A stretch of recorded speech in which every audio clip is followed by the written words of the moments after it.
Comment devenir moins con, nous les mecs?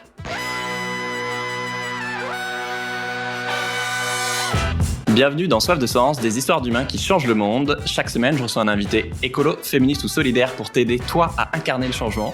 Aujourd'hui, on accueille Quentin Delval pour parler de comment devenir moins con en tant qu'homme. Alors, je te présente en 10 secondes. T'as 44 ans, t'es expert sur les questions d'inclusion et de diversité. T'as notamment été formateur en prison, chercheur universitaire et au sein d'organisations pour la diversité et l'inclusion. Et tu as une quête personnelle où tu tentes en toute humilité de devenir moins con jusqu'à publier un livre, Devenir moins con en 10 étapes. Pour toi qui nous écoute, même si tu frappes pas ta chérie ou que t'as violé personne, c'est-à-dire la majorité des mecs, ça n'empêche pas qu'on a tous des comportements où l'on abuse un peu de notre masculinité au détriment des femmes et parfois aussi de nous-mêmes. Ça peut être quand ta chérie t'engueule parce que tu fais rien à la maison, donc tu fais des efforts 15 jours, puis retour à la normale. Quand tu t'es jamais posé la question de la contraception avec tes partenaires, ou que t'oses pas parler de tes émotions à ton enfant. Bref, j'ai tellement kiffé ton livre qu'on va faire 2 épisodes. Aujourd'hui, plus sur le pourquoi devenir moins con, et la semaine prochaine sur comment. Parenthèse, pour simplifier, on parle de couple cis hétéro parce que oui, les questions se posent différemment forcément pour un couple homo ou un homme trans hétéro. Pour commencer, tu racontes que chaque fois que tu disais à un couple hétéro que tu étais en train d'écrire ce livre, leur réaction était la même. La femme hoche la tête genre « oui, je vois exactement de quoi tu parles » et acquiesce. Et le mec fait une grimace et ça part en discussion passif-agressif. Est-ce que tu peux nous raconter un exemple ? Oui, j'ai eu pas mal de discussions quand j'étais au Danemark ces 2 dernières années, où j'étais père au foyer. Et donc voilà, je disais, j'ai commencé ce livre sur tel thème et tout. Et puis on avait par exemple des parents d'élèves de l'école de notre fils qui étaient là pour manger le soir. Et quand je donne le thème et que je dis le titre, il y a vraiment il y avait comme ça, je me rappelle une soirée où il y avait 2 mamans et leur mari qui étaient là. Et puis la maman qui fait tiens, je vais t'en offrir quelques caisses à toi. Et l'autre qui fait c'est bon, et puis qui comme par hasard va chercher un truc dans le frigo à ce moment-là. Et il y a eu savait très bien de quoi elle voulait parler, quoi. Ouais, il y a eu pas mal de petits moments comme ça. Et j'avoue que je sais pas si j'oserais l'offrir à quelqu'un parce que clairement tu le traites indirectement de con. Mais ça, c'est un thème très intéressant. Je sais pas si je peux rebondir directement sur ce que tu dis, mais je me suis retrouvé j'ai fait quelques interventions de présentation de livres en librairie. Ouais. Et notamment, j'étais à Strasbourg et il y avait un truc très intéressant. J'étais à côté de la caisse et puis les gens, la journée finissait, donc les gens achetaient des livres et tout. Et puis le livre était sur le présentoir au niveau de la caisse. Et il y a de nouveau une scène comme ça où il y a une femme qui a fait mais c'est quoi? Et puis la libraire qui dit alors c'est ça et tout. Il explique et puis les personnes savent pas que je suis l'auteur et que je suis assis juste à côté, quoi. Okay. Et justement la femme dit mais on a un anniversaire ce soir, ce serait trop bien qu'on l'amène un chéri à ton copain Thomas ou je sais pas comment il s'appelait. Et vraiment elle était hyper enthousiaste et puis le gars derrière il fait ouais non c'est bon arrête c'est quoi ce truc. Et donc le titre était hyper clivant et souvent très intéressant du point de vue des femmes et alors très bloquant du point de vue des hommes qui je pense s'imaginent qu'à cause du titre ils vont se retrouver eux-mêmes à être insultés par le texte qui est à l'intérieur. Ah oui. Et je sais pas si toi tu t'es senti insulté quand tu l'as lu, mais en tout cas la seule personne que je traite de con là-dedans c'est moi-même, c'est moi qui suis au centre de ce récit. Et en fait je trouve que ça confirme un petit peu un des propos du livre qui est qu'on n'arrive pas à se remettre en question sur une donnée fondamentale qui est qu'on a toujours envie en toutes circonstances de penser qu'on est un mec bien et que on se sent vite attaqué et déstabilisé dans notre valeur de nous-mêmes, estime de soi, et on essaie de maintenir cette estime coûte que coûte. Ouais. Et donc même montrer un livre, parce que voilà, si on vous montre un livre, il va rien se passer d'affreux. Les femmes anticipent que ça va être trop compliqué, qu'elles vont devoir gérer une tempête, alors que c'est plutôt un acte d'amour et un acte de volonté de se connecter, d'avoir des discussions et de vivre mieux ensemble. Ça c'est pas forcément visible avec juste le titre, quoi, mais bien sûr que effectivement derrière un titre provocateur qui me fait mourir de rire d'ailleurs, insulter les gens pour après leur dire évidemment ironiquement je vais t'apprendre la vie, alors que c'est pas du tout le ton du livre. Et au contraire justement j'ai beaucoup aimé parce que c'est pas un livre qui fait la morale contrairement à ce qu'on pourrait croire. C'est factuel et bienveillant et plein d'empathie. Et toi, tu t'inclus justement dans ce but de devenir moins con, parce que on est tous un peu. Ouais. Oui, disclaimer aussi. oui, deux mecs blancs hétéros cisgenres qui parlent de féminisme, c'est un sujet casse-gueule. Parce que d'un côté, on se dit que on ferait mieux de fermer notre bouche en favorisant l'expression des personnes sexisées, c'est ce que tu dis aussi dans le livre. Ce que toi, t'as fait pendant des années avec tes engagements et aussi en citant plein de ressources de minorités dans ton livre. Et moi, 95% de mes interviews sur le féminisme, c'est évidemment des femmes. Bref, mais de l'autre côté, si les mecs, on est le problème, on est aussi une partie de la solution. Et si on veut plus d'égalité, on a besoin que les mecs fassent leur part. Mais du coup, pourquoi en tant que mec, on réagit violemment quand on nous propose de devenir moins con? Tu dis, mais en vrai, ça veut dire d'être plus féministe, d'avoir plus d'égalité femmes-hommes. Il y a beaucoup de façons de répondre à cette question. On est dans un moment aussi historique un peu tendu, où beaucoup d'hommes s'imaginent que le féminisme est anti-homme, alors que pas du tout. Mais plus profondément que ça, il y a aussi le fait qu'on a appris à devenir homme. On a appris à avoir une certaine loyauté envers certains modes de pensée, modes de fonctionnement, on pourrait dire même le patriarcat, qui inclut notamment une dévalorisation du féminin, ou en tout cas une ambivalence par rapport au féminin, qui peut soit être valorisé pour certaines choses, notamment dans des questions de séduction ou de faire famille ou des choses comme ça, mais qui est aussi toujours soupçonné d'incompétence et d'exagération, parfois même d'idiotie, de futilité. Donc, quand on commence à avoir une discussion sur la façon dont nous pourrions être dans une posture où on pourrait s'améliorer, parce que j'ai dit à plusieurs personnes qui me demandaient comment parler de ça à des hommes, je dis mais le titre dit moins con, et il présuppose pas d'à quel stade vous en êtes, donc même si vous êtes un féministe chevronné, vous n'êtes pas à 100% libre de toute connerie, même si vous êtes à 99%. Pas con, il reste quand même le petit pourcent, on peut faire une petite en action. Vous pouvez dire plus intelligent si vous avez peur de froisser la personne. Enfin voilà, donc c'est vraiment pas une question de poser un diagnostic de catastrophique chez tout le monde, mais de dégager une logique, de changer son regard par rapport à ces questions. Parce qu'on a peur qu'on pense du mal de nous en tant que mec, et comme on est convaincu d'être des mecs bien, n'importe quelle critique, c'est une attaque à notre identité ou à cette croyance en tout cas qu'on est des mecs bien. Oui, et c'est déjà un problème que notre identité se repose là-dessus. Il y a plusieurs femmes qui m'ont dit, moi, si je vois un livre, comment devenir moins con, je me dis, trop cool, ça va m'apporter plein de trucs. Trop drôle. Ouais. Alors que nous, on n'a pas l'impression que ça va nous apporter ça. On a effectivement l'impression qu'on va être déstabilisé très, très profondément. Et pour moi, ça se rattache à ce qu'on a appris de plus fondamental, cette question de l'esquive perpétuelle, que ce qui caractérise beaucoup le comportement masculin et les conséquences inégalitaires, en fait, le fait qu'on n'arrive pas à avoir des comportements malgré peut-être parfois le fait de faire beaucoup d'efforts aussi, parce que je dis aussi le fait que moi je me suis retrouvé dans des situations, notamment la naissance d'un enfant, où j'étais tout le temps en train de faire des trucs, et puis on me disait j'avais l'impression qu'on me disait mais c'est pas assez bien, c'est pas ce qu'il faut, et puis j'étais là mais qu'est-ce que tu veux que je fasse de plus? Donc la question qui pour moi synthétise tout ça, c'est vraiment cette question de l'esquive. On a appris à à se considérer comme l'être humain par défaut, auquel le monde s'adapte en général, mais ça se traduit par notre capacité à esquiver des situations qui nous intéressent pas ou qui nous semblent trop pénibles, et à laisser les autres personnes, notamment les femmes, s'en occuper. Et en fait, une fois qu'on a cette de lecture sur comment je pratique l'esquive, comment je peux me rendre compte que je suis dans des comportements d'esquive, on commence à se raccrocher différemment à cette question du devenir moins con et à se sentir moins attaqué, parce qu'on se rend compte que ce qui nous est dit par les femmes, ce n'est pas tu n'as aucune valeur et je n'apprécie pas la personne que tu es, mais je souhaiterais que tu arrives à entendre ce que je te dis et à avoir un regard plus proche de la réalité finalement. La première étape pour devenir moins con, c'est de comprendre d'où on part, notamment qu'est-ce que notre père nous a appris. C'est bizarre de dire notre père, qu'est-ce que ton père t'a appris que c'était un homme, parce que c'est chacun notre premier modèle d'homme, et parce que souvent on a soit envie de l'imiter, soit en tout cas qui nous valide, qui soit fier de nous.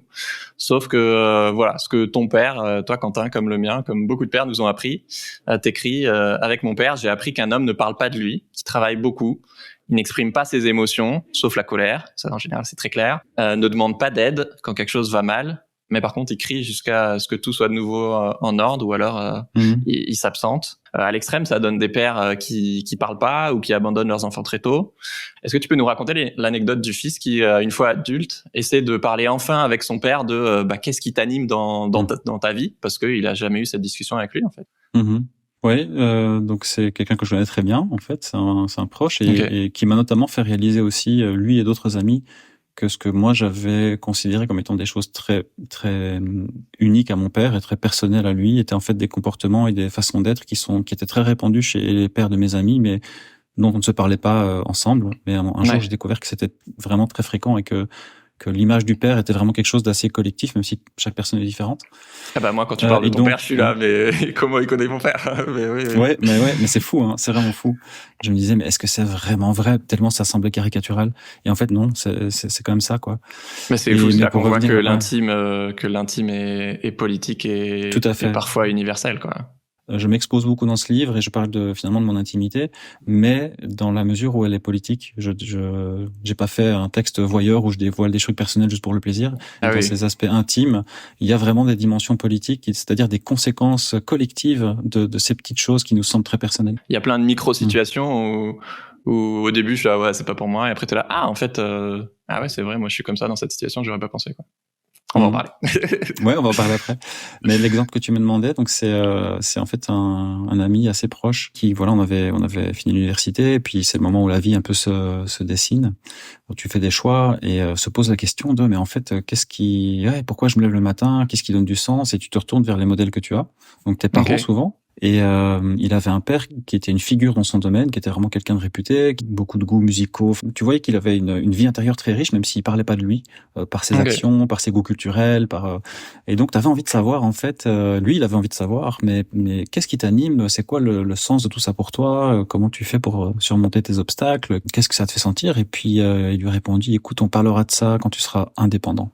Avant, on parle pas de ça. Donc d'abord tu fais ta carrière ou tu t'installes et quand je sentirai que t'es indépendant, là on pourra parler. Puis malheureusement son père est tombé malade et décédé d'une maladie qu'il a vraiment emporté très rapidement en 2-3 mois, quoi. Et donc ils ont jamais pu avoir cette discussion. Et donc cet ami reste avec un vide qu'il peut pas combler parce que la personne qui a été celle dont il avait besoin d'avoir une validation et une espèce de vue presque philosophique sur la vie, sur le sens des choses, n'a pas pu être donnée pour des raisons qui sont liées à la masculinité, je pense. Cette exigence d'avoir une stabilité économique, être indépendant, c'est une phrase qui englobe beaucoup de choses. Hein. Il y a quoi comme valeur derrière? Hein. Il y a débrouille-toi tout seul, plutôt que de demander de l'aide. Voilà, sois pas dépendant, sois pas vulnérable, sois productif. Voilà, c'était assez triste quand je repense à cette histoire et je suis triste pour lui. Moi, c'est important régulièrement de rappeler, même si évidemment les conséquences du patriarcat et du sexisme sont pas comparables entre les conséquences sur les femmes et sur les mecs, mais évidemment de rappeler que les mecs en souffrent aussi par moment, quoi. Tu racontais une autre histoire avec un père malade. Oui, donc j'ai un autre ami dont le père je pense que c'est un cancer, mais voilà, il a une maladie qui n'a pas pu être soignée, et notamment, il n'a pas pu être soigné parce qu'il a tué cette maladie le plus longtemps possible. Il a eu cette posture de j'encaisse, je suis un homme, j'ai pas besoin d'aller voir un médecin. Voilà, ce qu'on appelle le non-recours aux soins. Je peux m'en sortir tout seul ou je sais que je m'en sortirai pas, mais en tout cas, ça va se faire sans aveu de faiblesse, sans demander de l'aide à qui que ce soit, ni à mes proches. Mais je veux pas embêter ma famille avec ça. Peut-être ça peut partir d'une bonne intention. Ouais, et en même temps, c'est une bonne intention qu'il faut déconstruire parce que le fait de pas vouloir être un poids pour les autres est déjà une loyauté envers une exigence de force, de performance, tu vois. Ah bah oui, et puis ça crée plus de dégâts que... Voilà. Et donc, à un moment donné, cette maladie l'a rattrapé, il pouvait plus fonctionner et elle a été découverte trop tard pour pouvoir être soignée en mode d'avoir un acte curatif. Alors, je sais pas s'il avait parlé plus tôt, est-ce qu'effectivement sa maladie aurait pu être guérie, mais en tout cas, il aurait pu avoir le soutien de ses proches et eux auraient pu aussi vivre ça autrement que comme un choc soudain. Oui. Et il aurait peut-être pu, échanger des choses avec sa famille. Il y a un autre exemple qui, moi, je sais pas si je peux enchaîner avec ça, mais qui m'a aussi beaucoup marqué. Au moment où j'étais sur Facebook en train de prendre un peu les nouvelles de mes amis, et puis je vois passer dans le fil l'image d'un couple que je connais avec le mari qui a une jambe en moins, quoi, à l'hôpital. Et je dis, mais qu'est-ce qui se passe? Il a eu un accident de voiture ou je sais pas quoi. Eh ben non, le scénario, c'est qu'en fait, il avait, je pense, du diabète, dont il se rendait compte qu'il allait pas bien, mais il a aussi fait le même acte de je ne dis rien à personne, j'encaisse, ça va passer. Et d'ailleurs, je peux parler de moi aussi parce que je l'ai fait aussi avec certaines maladies que j'ai eues. Et jusqu'au moment où c'était trop tard, et puis sa jambe s'est gangrénée, et puis il s'est fait amputer de la jambe, quoi. Il est jeune, hein, il a entre 40 et 50 ans. Donc quand j'ai vu ça, je me suis dit mais c'est fou, ça va quand même parfois ça a des conséquences de dingue quoi. C'est pas. Et là clairement c'était évitable quoi. Ouais. Et puis moi j'ai eu cette réflexion là aussi quand je dis dans le livre que quand on est au premier enfant et qu'en plus j'étais dans un moment professionnel très compliqué, enfin très très demandeur, j'ai commencé à avoir des migraines. Des migraines, c'est-à-dire des journées où je suis 16 heures dans le noir, à rien pouvoir faire, immobilisé, donc complètement dysfonctionnel. Okay. J'ai quand même attendu, je sais pas, 2 ans et demi, peut-être même 3 ans avant que ma femme me force à aller consulter quelqu'un de spécialiste, quoi.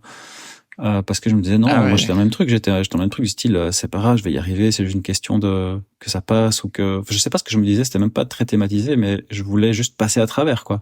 Bon, on nous apprend pas à demander de l'aide et en plus en tant que père de famille, voilà, t'es censé être le roc sur lequel tout le monde se repose et du coup si le capitaine entre guillemets il montre qu'il est vulnérable, bah t'as peur que tout le navire il coule alors que pas du tout quoi. Mais ouais. Et tu présupposes, c'est ça aussi, tu présupposes que tout le monde est dépendant de toi pour tout.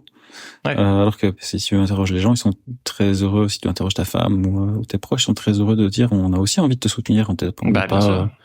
Voilà. Donc au départ, voilà ce que ça veut dire en fait être un homme pour beaucoup d'hommes quand on voit les points communs entre pas mal de nos pères, évidemment pas tous. Mais donc voilà, posez-vous la question, est-ce que c'est ça le modèle d'homme qui vous inspire, vous qui nous écoutez? C'est une vraie question à se poser. Vas-y. Non, la question des modèles, parce qu'on parlait du modèle du père, mais la question des modèles, elle est aussi plus large, c'est-à-dire que tu me demandais au début pourquoi on se sent si agressé par ce titre du livre, comment devenir moins con, et cette question qu'on pourrait nous amener en tant qu'homme. Ouais. J'ai aussi l'impression que c'est parce qu'on n'a pas de modèle entre guillemets de notre âge, de notre génération, d'hommes qui sont dans ce type de processus-là. Ouais. Et donc on n'arrive pas à se projeter non plus dans ce que ça pourrait vouloir dire. On a l'impression qu'on va vivre un déclassement, qu'on va se faire ridiculiser ou qu'on va apparaître comme faible, ou notamment en comparaison des autres hommes qui ne le font pas, parce qu'il y a une compétition, on en parle aussi, j'en parle aussi dans le livre, une compétition permanente entre tous les hommes sur à peu près tout. Donc on a aussi peur de se faire déclasser à ce niveau-là. Et donc la question des modèles, elle est aussi très importante aujourd'hui. Ouais, ou juste pouvoir imaginer un autre chemin de vie ou une autre manière d'incarner la masculinité que ce qu'on nous biberonne depuis qu'on est tout petit, quoi. Exactement. Je voulais commencer par parler du père, justement, pour montrer le côté empathique aussi de ta démarche, et qu'on est tous dans le même bateau. Voilà, tu parlais de tes migraines, on est tous un peu cons, à cacher une maladie ou quoi, à des degrés différents, mais quand même. On croit tous qu'on est des mecs bien, mais le point de départ, voilà, c'est d'ouvrir les yeux sur plein de mini-situations où notre comportement pose problème, où on est un peu con, comme tu dis. Donc les mecs qui nous écoutaient, voilà, au fil de l'épisode, essayez de penser à dans quelle situation vous êtes un peu con, parce qu'on l'est un peu tous, même si forcément c'est pas le truc le plus agréable. Ça peut être quand tu te dis à toi-même le con, ou t'as déconné mec, quand tu t'excuses pardon, j'ai vraiment été con sur ce coup-là, ou si ta chérie te dit tu refais le con comme ça, c'est fini entre nous. Toi tu te dis que tu savais que ton rapport aux femmes posait quelques problèmes, mais que tu parvenais pas à le changer, et que c'est ça qui a initié ta démarche. Est-ce que tu aurais un exemple à nous partager de l'impact négatif que ça avait sur ta vie, ce rapport aux femmes? Oui, un impact négatif très clair, c'est que j'ai été déprimé, mais vraiment très très déprimé pendant un moment, parce que j'avais l'impression que je comprenais pas ce qui était en train de se jouer dans les relations que j'avais de couple, notamment, où j'avais l'impression je me considérais moi-même comme quelqu'un à l'écoute, ouvert, en volonté de prendre soin de l'autre, et malgré tout, périodiquement, les relations s'effondraient d'un coup sans que je le voie vraiment arriver, ou alors je voulais pas me l'avouer, je sais pas très bien ce qui se passait, mais à un moment donné, ça se répétait, c'était vraiment comme un schéma. Et je me disais, mais j'ai perdu espoir, mais qu'est-ce qu'il faut que je fasse, en fait, pour pouvoir maintenir une relation où il y a de l'amour, où je me sens bien, où l'autre se sent bien. Donc ça, c'est une conséquence très concrète. Tu aurais un exemple précis de quelque chose qu'on t'aurait reproché ou de... Alors, très, très clairement, la question de l'ouverture émotionnelle, on m'a beaucoup dit que c'était difficile de vivre avec moi parce que, c'était très compliqué, il fallait me tirer les verres du nez tout le temps, et c'est toujours le cas d'ailleurs, ma femme me le dit encore de temps en temps. Ça va mieux, mais juste pour comprendre ce qui se passe, t'en es où, qu'est-ce qui se passe dans ta tête? Ça peut être voilà, est-ce que t'es heureux, est-ce que t'es pas heureux, est-ce que je t'ai heurté quand j'ai fait ça ou pas, juste avoir l'impression d'avoir quelqu'un qui est présent. Et donc, au bout d'un moment, je parle dans le chapitre sur les émotions, qu'on se place dans un continuum émotionnel, souvent les hommes, qui a un côté la colère, et de l'autre côté, de façon tout aussi caricaturale peut-être, le saint, donc de sainteté, le moine bouddhiste, enfin le gazen, qui en fait est toujours compréhensif, est toujours à l'écoute, et qui s'énerve jamais. Et donc ça, c'est plutôt mon profil à moi. Mais qui du coup opère le même type de censure émotionnelle. C'est-à-dire que quand on est dans une relation et que dès qu'il y a un truc qui nous plaît pas ou qu'on considère qu'on n'a pas envie de gérer, on gueule pour faire retomber le machin et pour que l'autre recule. On fait une censure émotionnelle et puis en fait on n'arrive pas à se connecter, et ça peut marcher un temps, mais au bout d'un moment, l'autre elle en a un peu marre de vivre avec quelqu'un qui s'énerve dès qu'il y a la moindre discussion un peu intime à avoir. Mais le comportement opposé qui est de toujours dire oui je comprends, oui c'est bon, oui ça va, je vais faire tel sacrifice pour nous. Enfin, c'est la même chose, c'est-à-dire que, pour avoir accès à notre intériorité, à mon intériorité dans ma vie, on peut pas se contenter d'être toujours dans une posture de compréhension et ça peut aussi jouer le coup du si on te fait un reproche sur des bêtises qui sont quand même importantes, mais le ménage, le soin des enfants, la préparation des vacances, où on vient dire ah oui t'as pas fait, tout de suite tu fais oui je suis désolé, c'est ma faute, nanana. Tu coupes l'herbe sous le pied de l'autre qui peut pas aller vraiment te questionner sur ton attitude d'esquive. Pas juste exprimer sans mécontentement. Voilà, elle n'arrive pas à s'exprimer et elle se sent pas écoutée. Donc voilà, ce type de mécanisme-là se répétait beaucoup, alors que moi je pensais que je faisais des choses positives, que c'était une façon de prendre soin de la relation. Et en fait, non, j'ai dû changer de regard. Et je reviens avec cette idée que penser en termes de qu'est-ce que je fais pour esquiver des choses m'a permis aussi de changer ce regard et de comprendre ce qui n'allait pas en fait, et que on peut pas se contenter parce qu'on sait que c'est, entre guillemets, j'aime pas ce mot-là, mais toxique, de tout le temps s'énerver, aller dans l'attitude opposée qui est de tout le temps être dans l'acceptation ultime. Oui, faire oui, et sans écouter. Voilà. Et je comprends, et c'est toujours, et moi en deuxième, et nanana. C'est aussi une forme de censure émotionnelle, et en fait, la vraie démarche, c'est, ou en tout cas se convaincre qu'on ne l'est pas peut-être, mais cultiver une vie émotionnelle et puis de la partager avec des autres et comprendre ce que c'est que la charge émotionnelle que les autres, que nos compagnes notamment, mais aussi nos sœurs, nos collègues encaissent, vient de là. C'est en cultivant une palette d'émotions, en comprenant l'émotionnel de façon plus large, qu'on arrive en fait à avoir des relations plus authentiques et où il y a de la friction, mais qui tombe pas dans la censure par la colère ni son opposé, où il y a des vrais ajustements, où il y a des vraies rencontres, où il y a une vraie prise sur ce qui est en train de se jouer, quoi. Ouais. Pour vous donner d'autres exemples, en lisant ton livre, je me suis reconnu dans plein de situations. En tout cas, ça m'a rappelé des choses. Voilà, par exemple, classique, mais voilà, quand on se retrouve dans ma famille, c'est toujours les femmes qui font plus la cuisine que les mecs. Ou en ce moment, c'est ma femme qui fait les nuits avec notre bébé parce qu'elle allaite, mais le matin, j'arrive pas à me lever pour prendre le relais, ce qui serait juste. Alors, ok, le sommeil c'est un gros sujet chez moi, mais voilà, je sais que c'est pas juste pour elle qui s'en est occupée toute la nuit. Ou des fois, elle me dit qu'elle est blessée parce que je réponds de manière sèche. Et je sais qu'en général, moi, j'ai pas du tout l'impression d'avoir été sec. Donc, j'ai l'impression qu'elle exagère. Donc, classique dévalorisation de la parole des femmes. Et d'habitude, elle me dit, voilà, plusieurs heures ou plusieurs jours après, je lui dis, mais donne-moi un exemple. Je sais pas. Et une fois, elle me l'a dit vraiment juste après que je lui ai fait une remarque sèche. Et comme c'était tout frais, je me suis réentendu le dire. Et ça m'a moi-même choqué à quel point mon ton était beaucoup plus sec que ce que j'avais eu l'impression ou l'intention peut-être de dire. Donc ça, c'est un truc que maintenant j'essaie de m'écouter davantage, elle de l'inciter à me faire la remarque tout de suite pour que je sois vraiment face à la fraîcheur de ce qui s'est passé pour me rendre compte que c'était inapproprié et pas nos mémoires déforment forcément ce dont on se souvient. En tout cas, voilà, c'est pour dire que évidemment, même quand on est engagé dans une démarche féministe, je suis pas parfait du tout. Le but, c'est pas non plus d'aller à l'autre extrême et de se victimiser ou bien de faire le snob meilleur que les autres. Le but, c'est d'améliorer les relations femmes-hommes. Et je comprends que c'est tentant de se dire, moi le premier, qu'on fait pas partie du problème parce que t'as violé personne, parce que tu fais la cuisine, parce que t'écoutes les podcasts féministes de Soif de Sens et que tu lis le bouquin de Quentin. Mais en fait, si. Est-ce que toi récemment, t'as ouvert les yeux sur un comportement inapproprié que t'avais pas identifié jusqu'ici? Je sais pas si je l'ai découvert récemment, mais il est devenu de plus en plus évident. Une source de préoccupation pour moi, c'est toute la question de la grossophobie.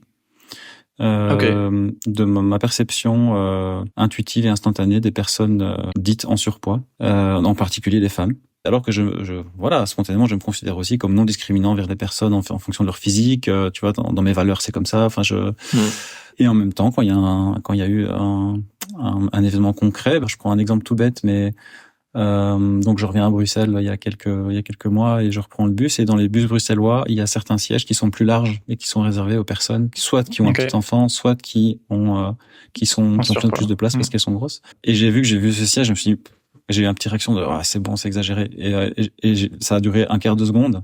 Et je me suis dit voilà, de nouveau un billet qui ressort, ça va pas du tout.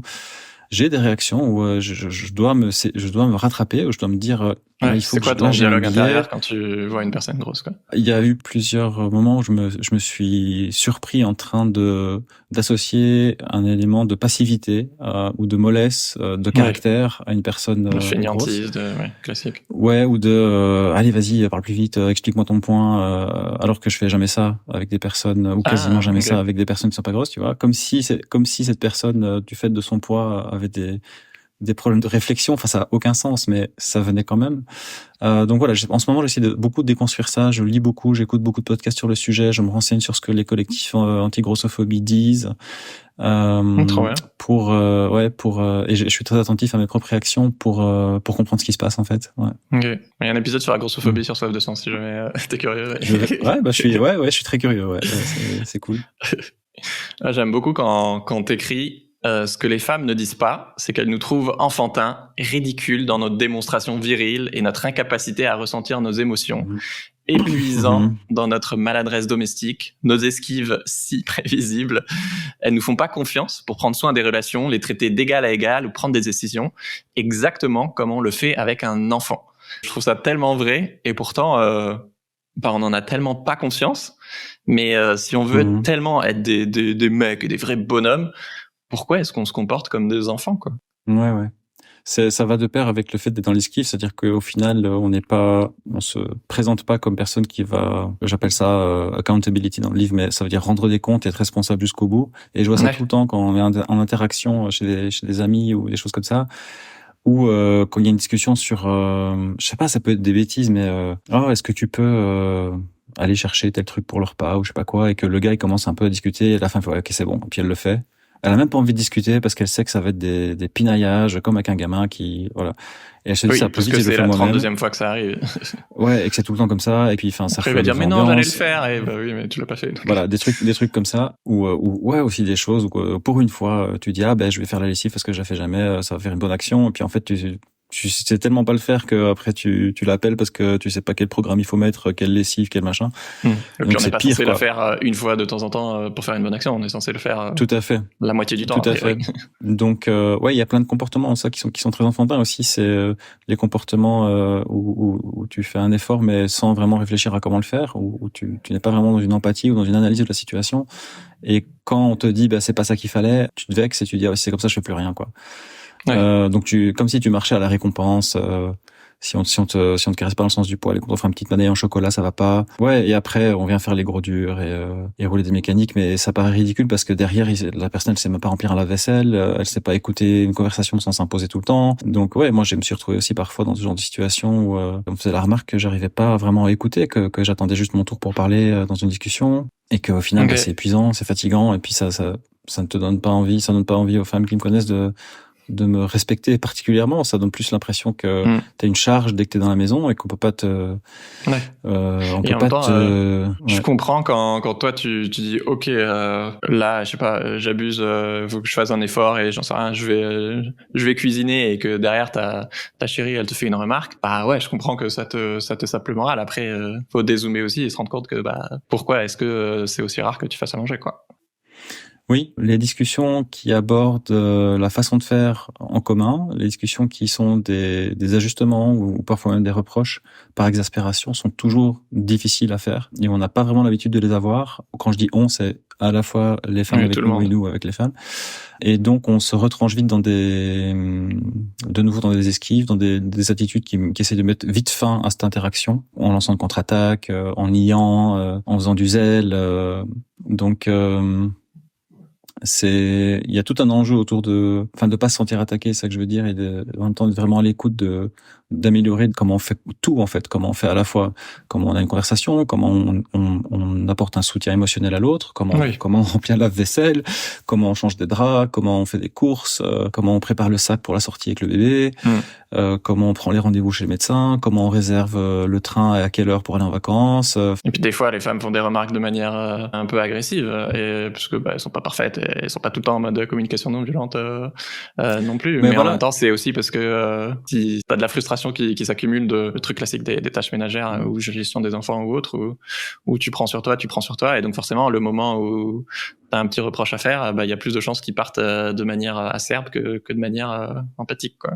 Oui, et c'est aussi parce qu'on enferme les femmes dans des rôles de soins, de care en anglais, de communication douce, qu'elles doivent prendre soin de nos émotions. On a vraiment beaucoup cette impression que la charge émotionnelle. Une femme pourquoi elle s'énerve, c'est quoi cette histoire, elle est pas censée faire ça. Et donc on assigne les femmes à un certain registre émotionnel, et quand elles en sortent, tout d'un coup on est stabilisé et on leur reproche. Donc on veut pas qu'elles s'énervent, il faut qu'elles fassent des critiques, il faut qu'elles fassent de la diplomatie pour pas froisser nos émotions, alors que nous, dans le sens, évidemment, on ne fait pas ça.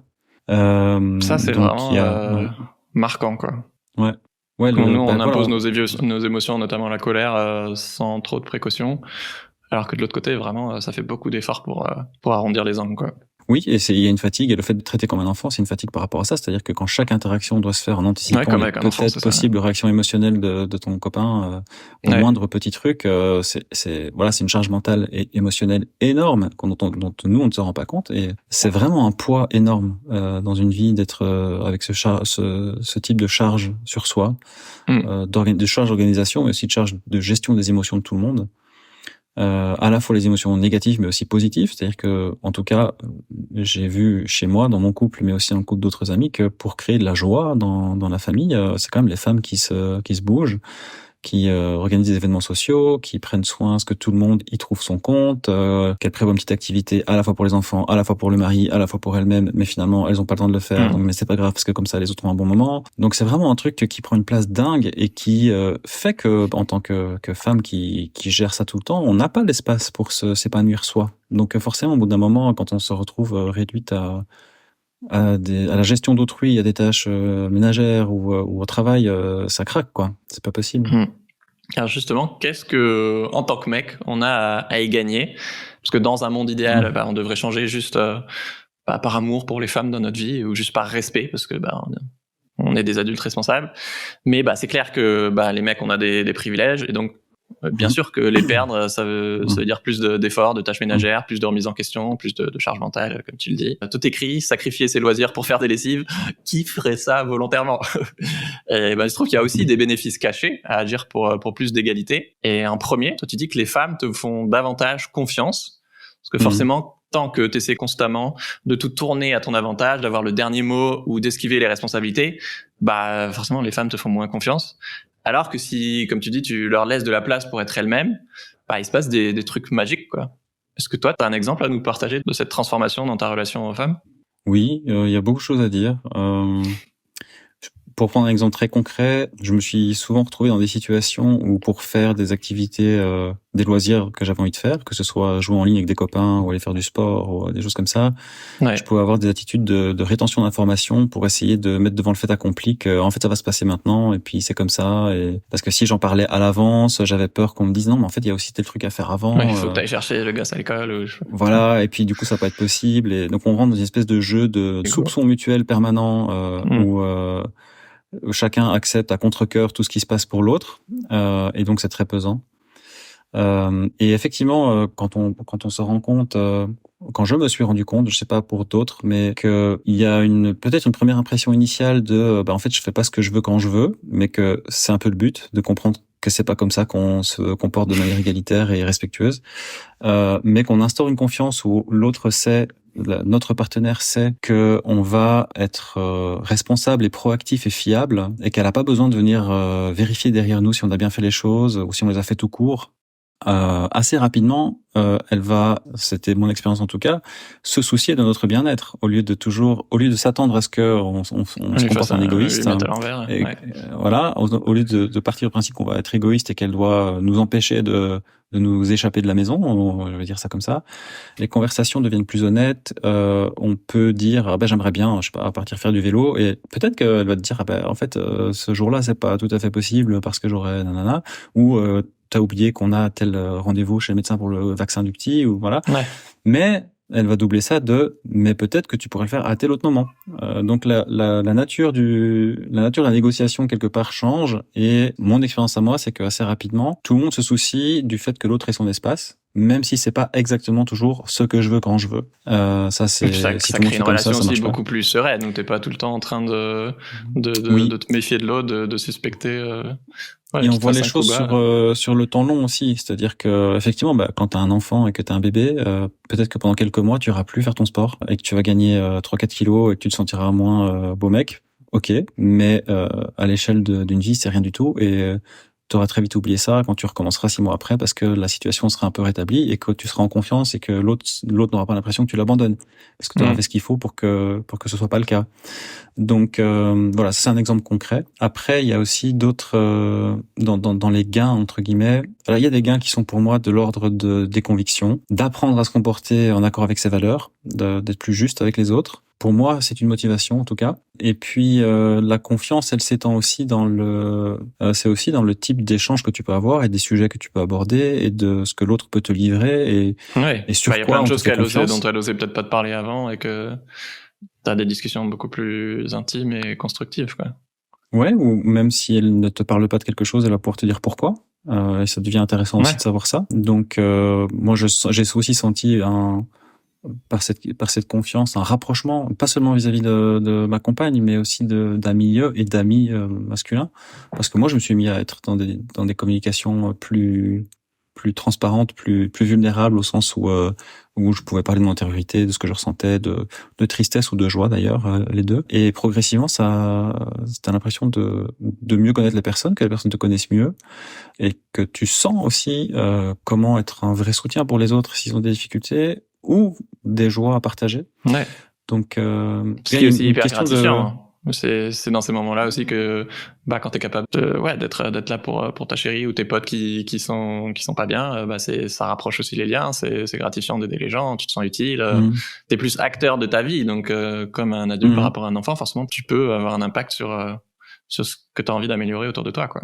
Oui, il y a une qualité du lien, vraiment une question de cette qualité du lien qui change. Et c'est vrai qu'il y a aussi une question qui se pose, est-ce que ça va changer ma masculinité? Est-ce que je vais me sentir moins homme, moins masculin si je me mets à faire des tâches ménagères, et typiquement des trucs de femme? Et puis, mon expérience à moi, c'est que c'est assez le contraire. C'est-à-dire que je pouvais me mentir dans le passé sur le fait que j'étais un mec bien parce que je savais ce qui était du rôle des femmes ou du rôle des hommes.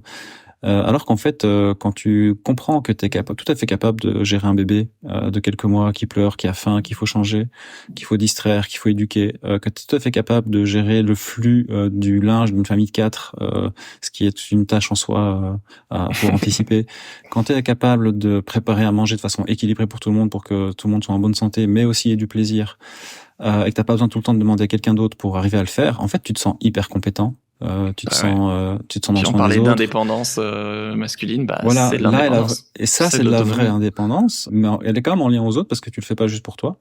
Ouais. Mais effectivement, tu es autonome dans ce que tu fais, et du coup, moi, ça m'a accompagné de sensations peut-être même de puissance, on peut dire, mais en tout cas de compétences, d'expertise. J'apprends plein de choses tout le temps, et j'ai l'impression d'évoluer en tant que personne, dans le sens où je suis pas dans mes mêmes obsessions tout le temps. L'enfant il grandit, il y a des stades de développement, il y a la nutrition, il y a le sommeil, il y a tout ce que tu veux, même en termes de mode. Je prends des choses parce qu'il faut bien acheter des vêtements à ses enfants. Alors c'est mon point faible, hein. Souvent quand j'achète des vêtements, après ma femme me dit mais t'as aucun style, je vais ramener tout ça et je vais prendre mon truc. Mais donc on peut pas gagner partout. C'est marrant, ça me fait vraiment penser à un parallèle très avec tout ce qui est startup, gros hacking pour ceux qui connaissent, mais en tout cas dans les startups, on parle beaucoup de deux types d'état d'esprit. Fixed mindset, donc quand tu as un état d'esprit fixe de le monde est figé peu évolutif, quoi. Et growth mindset, donc un état d'esprit plus dans croissance, où en tout cas, je peux m'améliorer, les choses peuvent changer, et voir les choses comme un flux et pas comme un stock.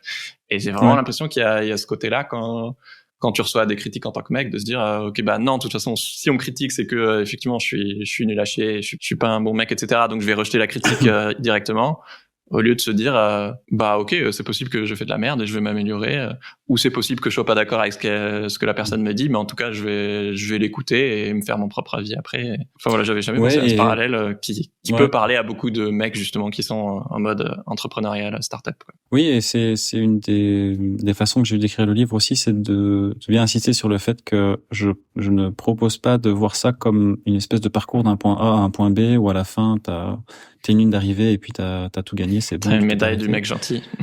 Voilà, du gars qui a réussi sa déconstruction ou qui a tout compris, qui est le bon féministe, ou c'est pas du tout l'enjeu de ce livre et de cette démarche. C'est plus, comme tu dis, croissance et growth. Moi, j'appelle ça comme le point de départ, on le mentionne tout à l'heure, c'est qu'on a fait des apprentissages depuis qu'on est enfant sur ce que c'est que la masculinité, sur ce que c'est de se comporter en tant qu'homme, qu'on peut conscientiser ces apprentissages, on peut les désapprendre ou en désapprendre certains aspects, parce que tout n'est pas forcément négatif, hein.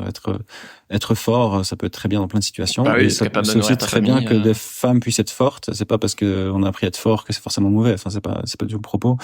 Mais comme on peut comprendre comment ces apprentissages nous placent dans des positions où on se sent le droit d'esquiver, où on se sent le droit de pas écouter, enfin voilà, on peut aussi réapprendre autrement. Et donc cette perspective de l'apprentissage perpétuel, elle est importante, et c'est vrai qu'elle peut avoir quand on parle comme ça quand j'en parle comme ça à des amis ou à des hommes, un aspect un peu genre, mais qu'est-ce qui me tombe dessus, est-ce que rien n'est jamais assez bien, est-ce que toute ma vie je vais devoir me flageller et apprendre des nouvelles choses parce que je suis toujours trop mauvais? C'est pas ça non plus, c'est pas l'histoire de dire que c'est une grosse montagne qui vous tombe dessus.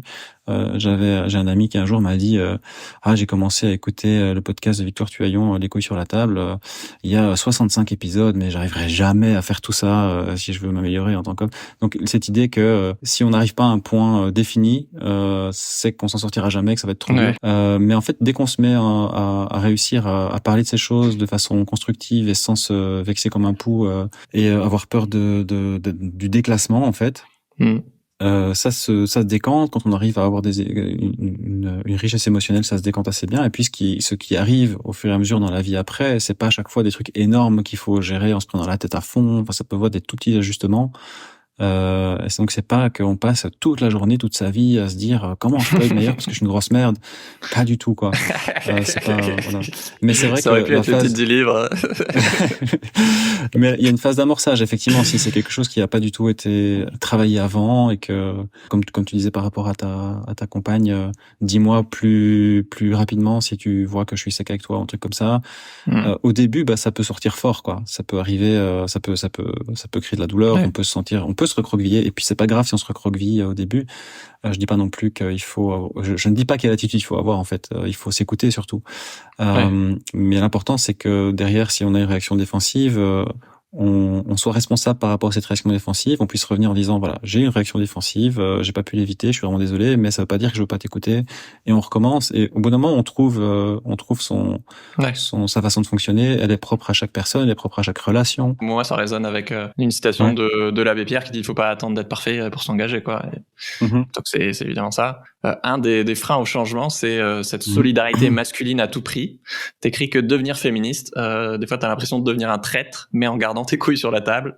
Par exemple, quand tu reçois des amis mecs chez toi et que leur femme voit tout ce que tu fais, donc j'imagine en cuisine par exemple, ou dans tes engagements féministes, tes potes te regardent en mode putain mais arrête, ça va se voir que j'en fais pas, que j'en branle pas une. Et un jour, un ami t'a même dit fais gaffe, ce que tu dis a des conséquences, à chaque fois qu'on te voit, c'est la merde. Donc j'imagine qu'après eux, ils s'engueulent dans leur couple derrière. Mais on trahit quoi exactement à s'engager pour l'égalité? On trahit la loyauté au patriarcat, mais ce que je veux dire par là, c'est que on met en lumière le fait que, en tant qu'homme, dans nos sociétés, et je pense dans beaucoup de sociétés, on a cette autorisation à esquiver, à décider ce qui nous intéresse ou ce qui ne nous intéresse pas, et à esquiver, et les femmes socialement se retrouvent un peu obligées et investies de la mission de rattraper tout ce qu'on fait pas. C'est arrivé plusieurs fois, et sans que j'essaye d'être démonstratif ou ostensible, c'était juste la façon qu'on a d'être avec mon épouse. ça a créé ce genre de moment où oui, t'étais pas en train de frimer. Parfois... Non, voilà. Et elle a eu parfois aussi de son côté des amis à elle, femmes, qui lui ont dit mais en fait c'est dingue, ça se passe comme ça chez toi. Et mais bon, il se trouve que c'est moi qui fais à manger. C'est aussi parce que j'aime ça, etc. Et elle a des amis qui lui ont dit mais tu fais jamais à manger, quel luxe. Enfin voilà. Donc il y a eu des petits moments comme ça. Il y a eu d'autres réflexions qui étaient plus sur effectivement des aspects ou simplement dans une discussion avant de me lancer dans quelque chose, même si on avait prévu que je le fasse, par exemple faire une partie en ligne avec des copains, je m'assurais quand même qu'elle allait bien, en fait, tout simplement, que c'était toujours ok, que je disparaissais pas juste faire mon truc sans rien demander. Ouais. Et voilà, et puis ça pouvait se noter. Ne pas rigoler à certaines blagues peut aussi créer ce genre d'ambiance. On a vécu quelques dîners aussi avec ma femme où ça pouvait devenir tendu avec des invités sur des questions féministes ou des hommes qui disent des choses sans se rendre compte. Une fois, on a eu un dîner où quelqu'un a dit moi je comprends pas pourquoi les femmes insistent pour qu'on féminise leur métier, pourquoi les avocates veulent être avocates et pas avocats, une femme avocat c'est très bien. Voilà, péremptoire, c'est comme ça. Et puis les femmes essaient de lui dire bah si, il y a peut-être des raisons et tout, et puis t'es complètement fermé. Et ils se retournent vers les hommes pour voir un peu de soutien, quoi. Camaraderie, nanana. Et puis moi je suis là, genre, je suis pas du tout d'accord avec toi. Et du coup grosse crispation. Enfin voilà. Et donc ouais, ça arrive. Enfin voilà, chacun est dans un groupe d'amis différents. Je veux pas exagérer non plus cette sensation de traître. Je me suis pas retrouvé paria où on me parle plus. J'ai quand même eu quelques éloignements à travers les années. Donc je sais pas exactement à quoi ils sont dus, mais je pense que ça a pu jouer un rôle avec des personnes qui étaient effectivement très dans le poster Playboy dans la chambre, des choses comme ça, tu vois. Mais même à 40 ans. Non, c'était plus tôt, mais après c'était sur d'autres comportements aussi. Mais oui, juste par exemple le fait j'ai l'impression, après je ne connais pas la vérité, que je me suis éloigné avec certains hommes parce que le fait que je m'intéresse à ces thèmes-là était suspect. Que je lisais des livres, que j'écoute des podcasts, enfin voilà, même avant que j'écrive ce livre, je veux dire, c'était sortir de l'habitude où on glorifie d'autres choses, où on est dans le divertissement, on parle surtout pas de nos responsabilités en tant qu'homme dans la société. Quand tu commences à le faire, c'est chiant, c'est relou, voilà. Merci Quentin. Ton livre Devenir moins con en 10 étapes est dispo partout en librairie ou sur le lien en description. Et si cet épisode t'a plu, abonne-toi pour la deuxième partie qui sort dimanche prochain sur comment devenir moins con avec plein de stratégies pour vous aider. Ciao tout le monde, ciao Quentin, à dimanche prochain. Salut.